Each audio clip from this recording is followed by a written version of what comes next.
morning. I'm Mark Evans, your host tonight, and our very special topic is we're going to be discussing high-value integrated care. Is this the healthcare model of the future?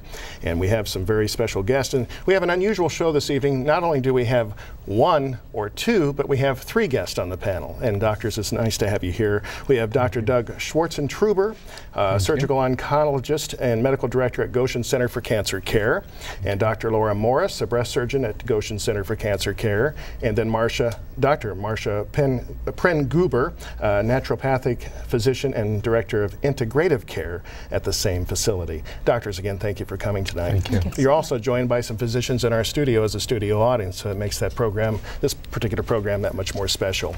Let's go ahead and talk about this terminology that we do hear floating around from time to time, the high-value integrated care. Why is it regarded as a healthcare model of the future, and how long has it been used at your facility? Integrated care has been part of our model since the inception of the Cancer Center, nearly 10 years ago now.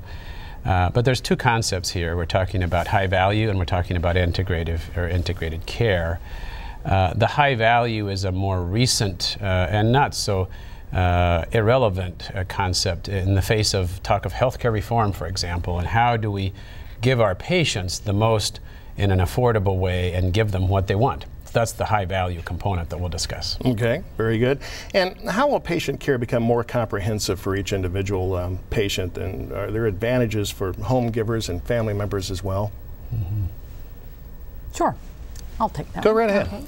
Okay. By being more comprehensive, the patient gets all aspects of their needs met through one center.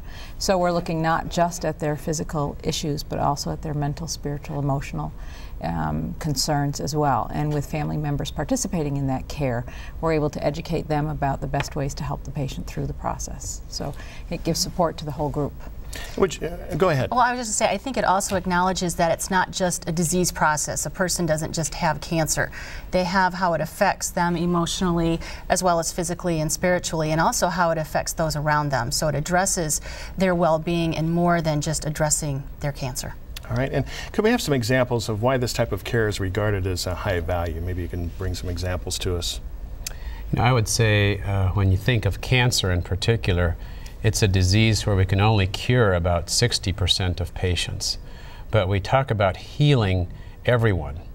And when you bring all of those components into a healing package, integrated into one center where all the disciplines are sitting around the table at once, basically discussing what is the best course of action for that patient, where the patient has a voice in their treatment plan, that brings value.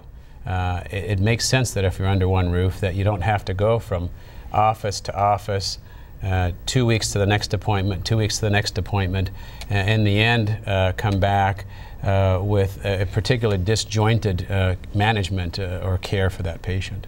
And how would this affect the course of action from diagnosis to treatment? Would it speed things up, or? Mm-hmm.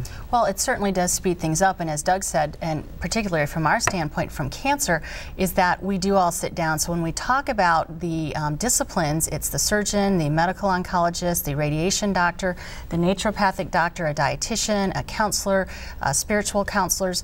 So we can all learn about the patient at the same time and come up with a treatment plan, whereas, as Doug mentioned, sometimes it takes weeks for a patient to go from doctor to doctor, and oftentimes those doctors don't even talk or communicate, and a patient could have 3 or 4 different plans and be completely confused and not know where they stand.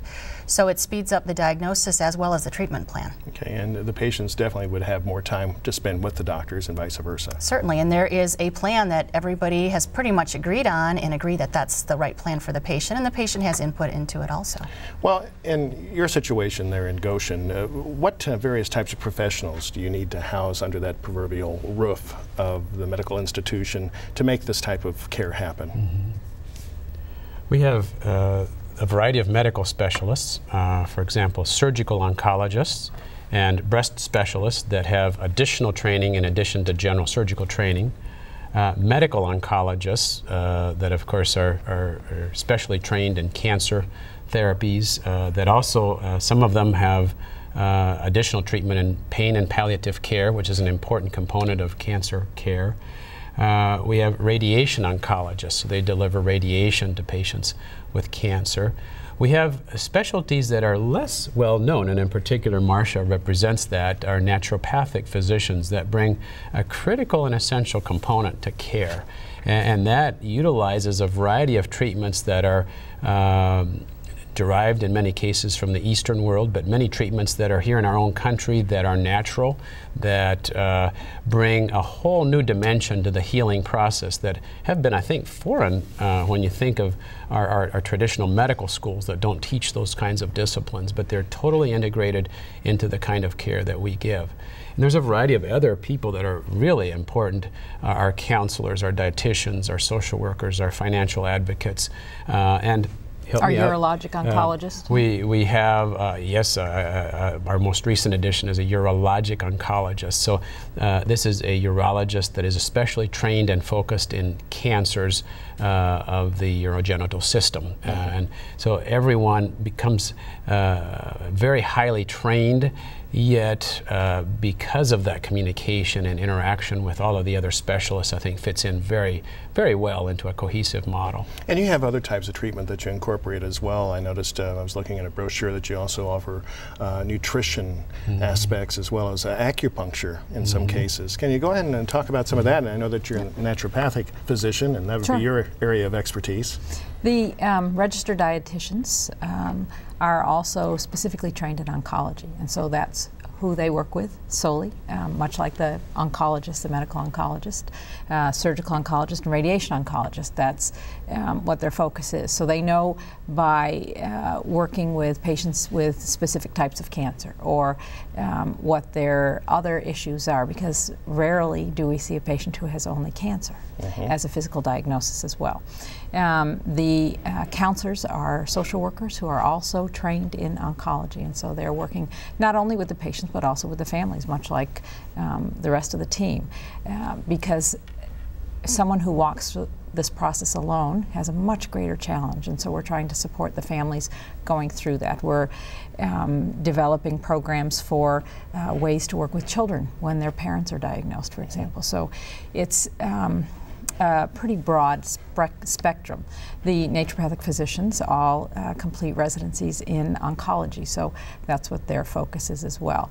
We're working with patients not only with diet through the registered dietitians, but also with nutritional supplements that are all evidence-based in terms of how that's going to support not only the individual as they process through the treatment, but looking at the specific treatments, trying to make sure that we can reduce the side effects from a treatment, enhance the effects of the treatment with those supplements or with botanical supplements as well.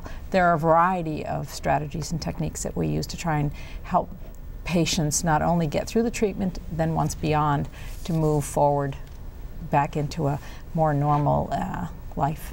Okay. And I think it's important too is that we do include the primary care provider, because that, you know, that is the patient's, I don't want to say lifeline, but that is their connection. I mean, they come into the cancer world not really knowing anyone, but they trust their primary care provider. And so we try to include their primary care provider, whether it be a family practitioner, an internist, a gynecologist, and we also have nurse practitioners and physician assistants. So we have a much broader team than just the cancer specialists.